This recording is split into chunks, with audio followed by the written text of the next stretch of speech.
TikTok ইউজারদের জন্য মহা দুঃসংবাদ। 19শে জানুয়ারি থেকে টিকটক অ্যাপসটি বন্ধ হয়ে যাবে।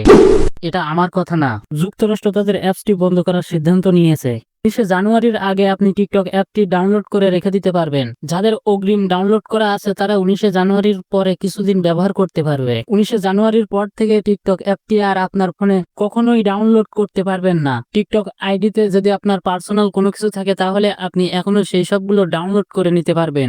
বিষয়টা শোনার পরে অনেকে আমাকে বাজে মন্তব্য করবেন এবং গালিগালাজ করবেন। বাংলাদেশের সবচেয়ে বড় পত্রিকা দৈনিক জনকণ্ঠ থেকে প্রকাশিত হয়েছে। সো ভিডিওটি অনেক গুরুত্বপূর্ণ, আশা করি শেষ পর্যন্ত দেখবেন এবং বিষয়টা বিশ্বাস করবেন। আপনি যখন অন্যকে বলবেন টিকটক অ্যাকাউন্ট বন্ধ হয়ে যাবে রবিবার থেকে, তখন সে ব্যক্তি কখনো বিশ্বাস করবে না। ভিডিওটি শেয়ার করে তাদেরকে দেখার সুযোগ করে দিবেন। আমার কথা যদি বিশ্বাস না হয় তাহলে আপনাকে ক্রোম ব্রাউজারে অ্যাপসটি ওপেন করতে হবে।